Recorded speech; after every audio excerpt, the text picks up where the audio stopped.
Welcome back to the Retro Review. I am the Bearded Geek. Joining me as always is Mikey the Freak. What's up? And Bebop. Nope, he ain't here. Oh, No, he's gone. He gone. Missing in action. Bye-bye. See ya. Get the... No.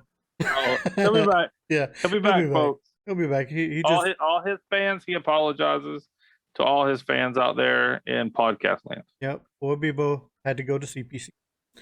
Today we are going to be discussing the movie The Princess Bride. This movie is my movie, so I'll tell you about it. It revolves around Princess Buttercup, Prince Humperdinck, and Wesley, the dreaded pirate Robert, if you will. Basically, Wesley and Buttercup fall in love. Wesley is a farmhand. He goes across the seas to try to get his fortune, and his ship is overcome by the dread pirate Robert. 5 years later, Prince Humperdinck decides he can take any bride he wants, so he takes Princess Buttercup.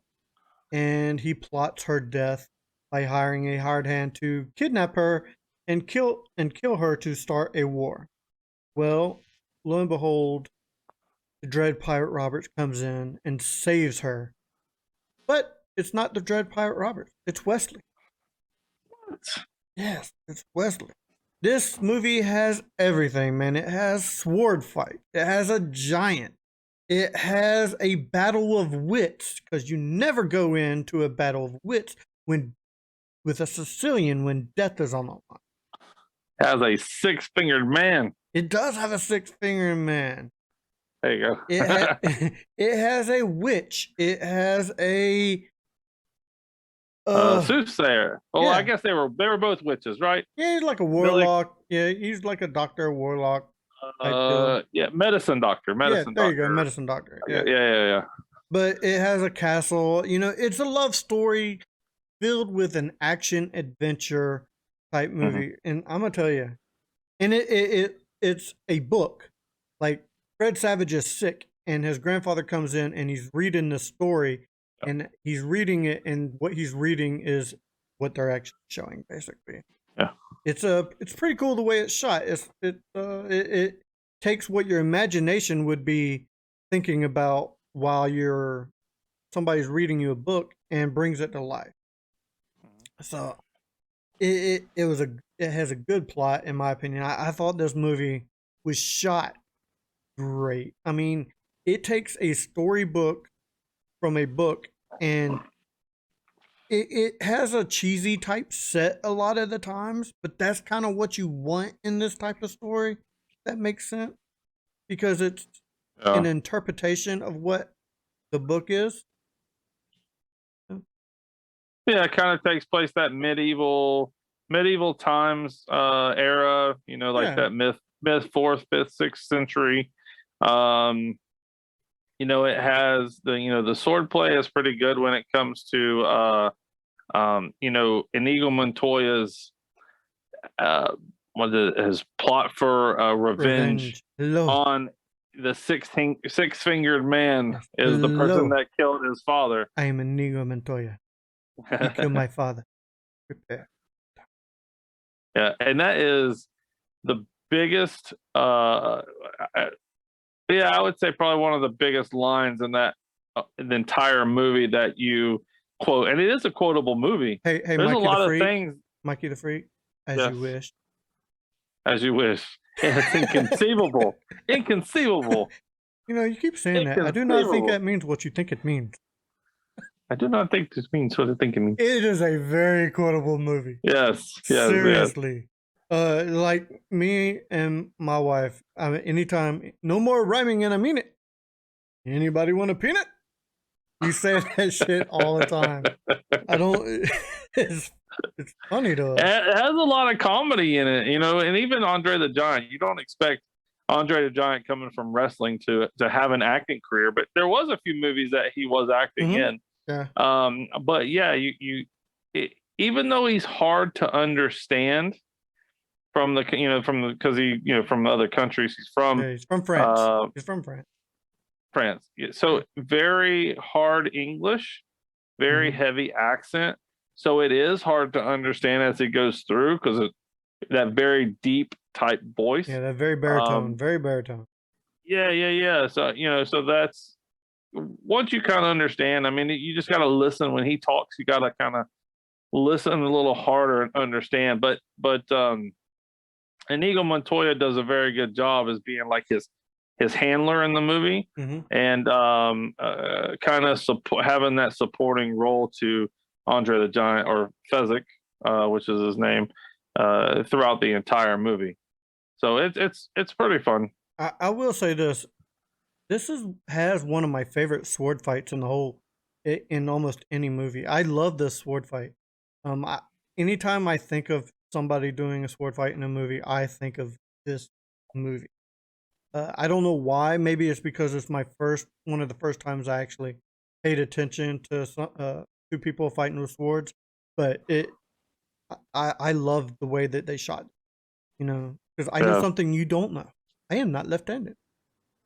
Yeah, Yeah. and it that was a cool part too, where you know, when Pirate Roberts, well, Wesley, was chasing after Buttercup after he was kidnapped Hmm. from Wallace Shawn's character, Vicente.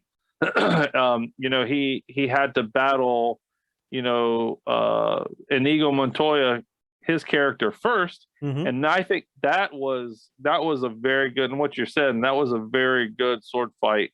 Um, Acting was good. I don't know how long they trained, but I'm sure they trained a long time Yeah, to get it right. because it had But comedy in there too. It had the action of the fighting. It had um gymnastics in it. I mean, it was just great.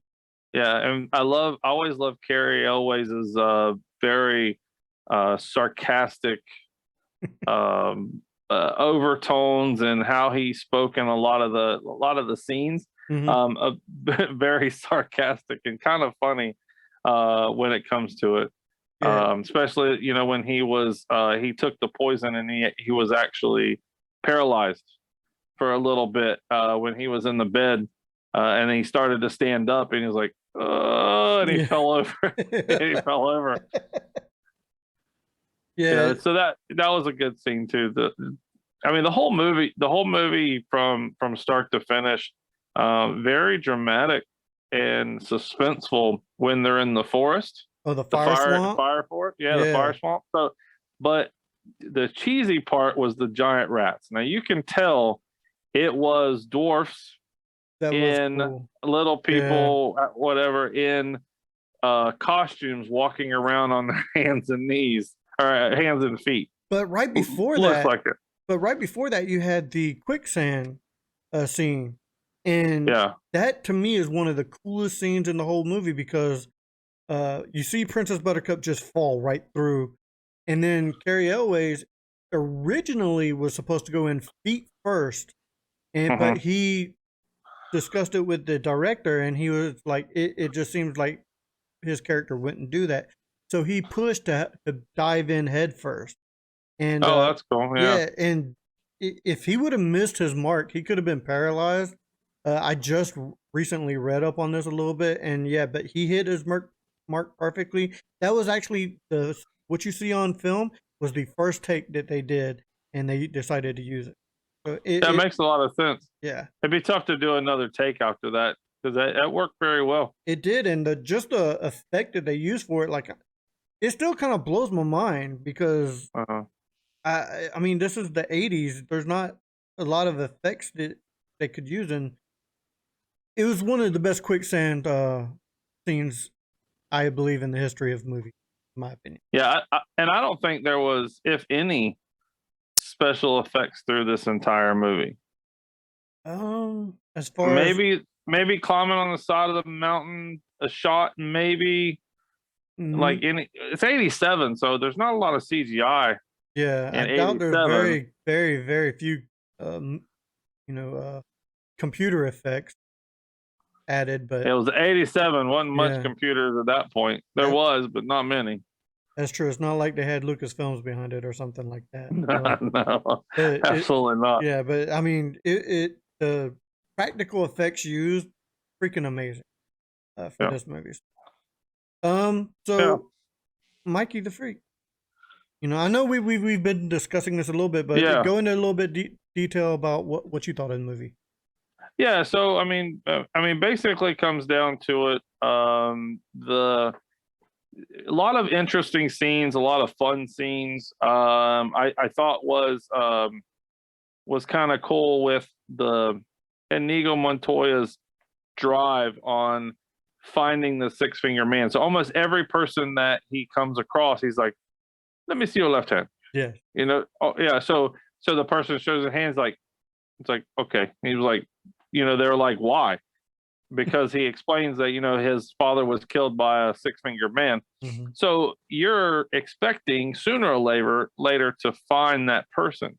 So when that happens and they see him, which is played by Christopher Guest, Hmm. the six finger man, we're like, oh, okay, yeah, he's about to get his revenge. So it comes down to where it's his, his vow to revenge, to avenge. Sorry, really revenge, but to avenge his father's death and find that person that killed his father. So that was a good storyline that they went behind that character. Subplot, good subplot, if you will. Yeah, and then you talk about the Carrie Elways' character as Wesley being the Dread Pirate Roberts, and he finally reveals it after she pushes him down the hill, and he's flipping through, and once he said, as you wish, Yeah, she throws herself she's off like she's like, oh, and it really looked like she tripped and started to write, because when you look and you go from camera take to the next camera take where it's a stunt double probably Oh, it's flipping down definitely a the stunt. hill. Yeah, it's definitely a stunt double. Yeah, it looks like she's just like, oh, and she trips. It reminded me, it's so funny because it reminded me of the scene where, Marty McFly in Back to the Future actually trips jumping down, and they say, oh, he was supposed to be dodging the gunshots when he actually tripped falling down that hill. Yep. Yeah. So it kind of has that where it has that scene, and then boom. I was like, did she just trip? I think she just fell and tripped. But yeah, so you have that part, and then when she figures it out that it is her one true love, then they true love always finds itself again. Yep. So that was always a great part of it, and then the comedic parts, Billy Crystal and Carol Kane, As Mad Max. he's like, yeah, Mad Max. He's like they make a perfect old couple or witch and warlock type couple, whatever. That when he said, what did he say? Like to blave. Yeah. She's like, to blave. Yeah, What's to that? blave, Like, which means liar, we all liar. know means to bluff. So he probably owes you money. Yeah, like liar. He said true love. You just don't want to admit it. So that was a good the good part of the movie with the comedic standpoint. Do you want to try a mutton, lettuce, and tomato sandwich? Because apparently it's one of the best things ever. No, I'm very good. Thank you. But everybody kind of has those subplots on and how they explained, and you kind of, it's weird because you kind of see Chris Sarandon's character, Prince Humperdinck. You see his character as he's supposed to be, an evil prince. But it's almost like his right hand man, Christopher Guest, the six fingered man's character, him, is almost like the one pushing Humperdinck. Like Humperdinck's not really a bad guy. He's just, it's like he's lost and doesn't know what to do. Because if you remember the scene where Wesley, like I said with the bedroom scene, where he holds the sword up and says sit, and he walks over like, lay down your sword, and he it was almost like, okay, I'm good, like whatever, so it was like he was scared, so there was some scenes where he seemed vulnerable. I guess the word vulnerable would be a good word for it. Maybe, but I think as him being the prince, he's pushing for war because war is profitable. That's to me that was the purpose behind him wanting to kill Princess Buttercup because the people love Princess Buttercup. So. Yeah, and Vicenti's character as the mastermind, The Sicilian. The the, Sicilian. the and guys, it's almost like we've met him in person at Comic Cons, and he's a very peculiar actor to meet. I just have to leave it. I just have to leave you it. navigated that perfectly. Yes. In case you're watching, sir, Great but you're probably navigation. not. But yes, yeah, great guy. He's just seems lost in translation. Let's put it that way. Gotcha. That works. But yeah, Chris Sarandon, we've met him at Comic Con as well. Mm-hmm. A great guy. But a lot of these people, and we've met Carrie Elways as well. These people, meeting them in person are completely different Of course. than you would expect. But the movie just kind of sets it off. I loved the Wallace Shawn. I like Vicenti's character when he tries to trick with the iocane powder, and he's like switching it around. He goes, "You're wrong. You only thought you were wrong. I switched it when you weren't looking, and your back was turned high." And he goes, that was hilarious. That was good. It was like his body just shut down. Yeah, instantly. No. So so that's kind of the comedic value in this movie. So it had everything that was actually worth the watch. Yeah, it really is. So I'm gonna go ahead and give my rating. This was my movie, so I'm going to go ahead and give my rating. I'm going to give this. Oh man, 8.5. Yeah, I'm gonna give this 8.5, maybe 9, pushing 9. I would definitely recommend this to anybody. It's a love beginning. It's a love story, but it's a love story guys would like because it has the sword fighting. It has a giant. It has sea monster. It has castles, knights, freaking princes, pirates. It has everything that you could want in a movie, all in one story. So I would recommend this to anybody. It was shot very well. It wasn't total cheese. Sometimes you can have movies where it's only one set. There was multiple sets. So it was a pretty damn good movie, if I must say. So 8.5 for me. How about you, Mikey the Freak? Yeah, I'm about the same area. The cast of characters are easy to follow. You kind of fall in love with that, with the Wesley and Buttercup story, and you're glad that they kind of found that true love. And then you kind of have that villainous side where you actually start to enjoy the character of Inigo Montoya. Yes. You enjoy that character. But every character, I think, is some that they're fun. It is, like I said, very hilarious movie in several different parts, sarcastic as well as funny humor. It kind of keeps you on the edge of your seat with some of the, like we said, the fire swamp, the sword fighting, and even funny, the Andre the Giant's character where they're wheeling him out in the wheelbarrow. Oh my god! Now that part was a little cheese. But it was supposed to meant to scare them to, open the gates, and he was supposed to be the Dread Pirate Roberts because no one knew what he looked like. He's supposed to be big and huge, and we're like, oh, let's run with this. We need to get in the castle, and this is the best way to get in the castle. So that was kind of funny. And then his, the action was good. Commentary, yes, I think that the cinematography of what there was, the picturesque backgrounds and where they shot a lot of the movies, I thought was good. So just for the actors, to me it is more of a B plus actors in this entire movie, from Fred Savage to was it Columbo? Columbo, yeah. Oh God, I should know his name too, and I can't right now. Peter Yeah, Falk. yeah. There you go, Peter Falk. Yeah, Peter Falk, yeah. So you got all of those, the whole cast from the beginning to the end.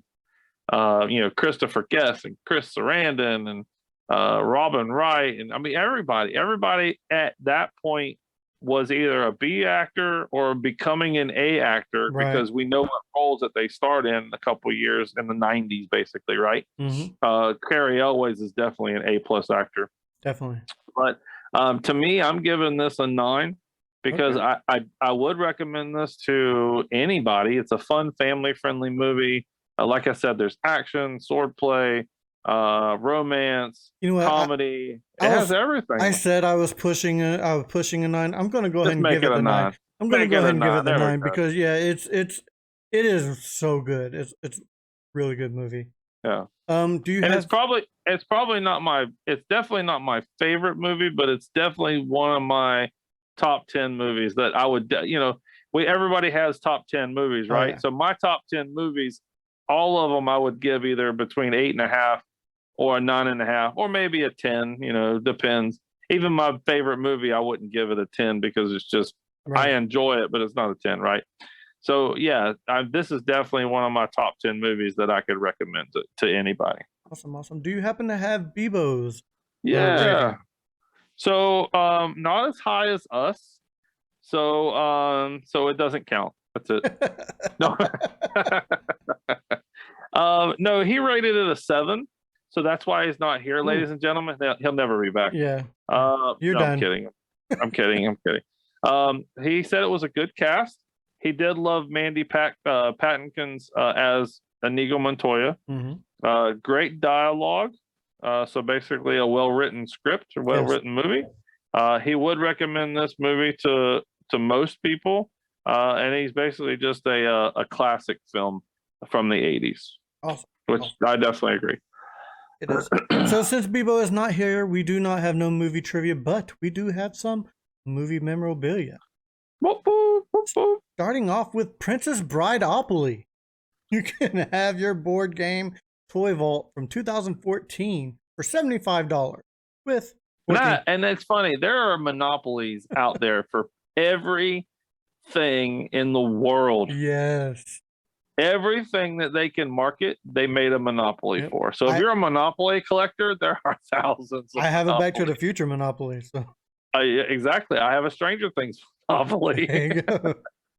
So yeah, I have never seen this, which is weird. I've never seen this Princess Brideopoly. I haven't either. It's pretty cool though. I actually like the topper. The top of Man, it. we should got to get that autographed at a Comic-Con. That'd be awesome. That would actually. That would be awesome, actually. All right, next we have the Quantum Mechanics Princess Bride Wesley Dread Pirate Roberts 1/6 scale figure for $250. And it is a awesome looking figure, actually. If you like action figures, this is probably the one to get because it's very realistic. A lot of detail, a lot of good detail. Yes. And then for you really big Princess Bride enthusiast, you can get the Princess Bride Sword of Inigo Montoya prop replica limited edition for $1,200. That's not bad. It's not. It was one of the highest, it's best swords ever. No one has ever seen its equal. Sorry. Yeah. Sorry. That's funny. What you got for related reels? All right. A few actors. I mean, like I said, there's a lot of B+ actors, and a lot of these actors have been in so many movies. So it's gonna be a quick rundown on a few actors. I didn't really get into the Mandy Patinkin, which was Inigo Montoya. I'm gonna give you one movie that I always loved as a kid. It's Dick Tracy. If anybody remembers Dick Tracy with Warren Beatty, he would have played 88 Keys, which was the piano player at the nightclub. So Wallace Shawn, like I said, we met Wallace Shawn Vincenti at Comic-Con. He does a lot of voice work. So Yeah. he was the biggest one he's done as the voice of Rex out of Toy Story. Mm-hmm. And he also did the voice of Mr. Incredible's boss in The Incredibles. Oh, I didn't know that one. Okay. Yeah, Okay. that he plays his boss, and also in an old movie from the '90s called Clueless. Yes. He was I do remember Clueless. Yes. The Christopher Guest. He was the Six-Fingered Man. Mm-hmm. Spinal Tap is one of the biggest ones that everybody has seen him in. Also, Little Shop of Horrors. Mm-hmm. He was actually the guest, the actual guest or customer that walked in, the very first customer that walked into the shop. Chris Sarandon, that was Prince Humperdinck. Fright Night, one of my favorite movies with Chris Sarandon from the 80s. If you haven't seen Fright Night, it was actually redone just in the last 10 years with David Tennant, but a great movie. He plays the head vampire, Jerry. It's a pretty interesting movie. Mm-hmm. And he actually does the voice of Jack Skellington from Nightmare Before Christmas. I was hoping you were going to bring that one up. Oh, absolutely. He's the biggest thing I've ever seen him for was Jack Skellington. Right. For that, and it's a good. So again, voice work from a lot of these actors. The last one, Robin Wright, just to hit a couple of them.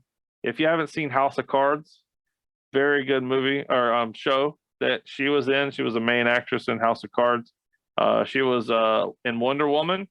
She was the Wonder Woman's aunt in Wonder Woman. Mm-hmm. And then, of course, everyone knows her as Jenny in Forrest Gump. Jenny. You know, so I mean, there's a huge last. You know, Fred Savage and my mind went blank. Peter Falk. Peter Falk, yes. Columbo. Oh, sorry. I was just gonna say Columbo, and I'm like, no, get his real name. Falk. Yeah. But yeah, there's just a huge cast of actors. It really is. So many movies from. You know, this was '87. A lot of them, like Fred Savage, one of his first acting roles. He was, to me, he was actually an A+ actor at that time because that's when he did like The Wizard. In the Wonder Years too. Yeah, so he was getting into the Wonder Years just after that, and that was kind of his time to shine. Now you're just like, it's Fred Savage. Yeah, basically. He was in Austin Powers. Mole. Yes, that was funny shit too. Yeah, that's all I got. Again, you know, watch them. Awesome. Good movies. Great movies. All right, well, as we come to a close, do all the YouTuber things. Give us a good old thumbing. Hit that like, subscribe, leave a comment, tell us what you thought of the movie. Absolutely. You know, what movie would you like us to review next? Give us your rating on The Princess Bride. We want to hear from you. And I know you're out there, guys. You were watching. We're getting a lot of views. Let's try to get our views up. Also remember, we are running a giveaway on the Jurassic Park review. Go back and check that out and see how to enter. That does it. End of April? End of April? When's it ending? It is ending at the end of April, correct. Sorry, I forgot to give that info. So, that does it for this episode of Back to the Retro Review. For Mikey the Freak and the absentee Bebo, I am the Bearded Geek saying, keep it retro, everybody. Peace.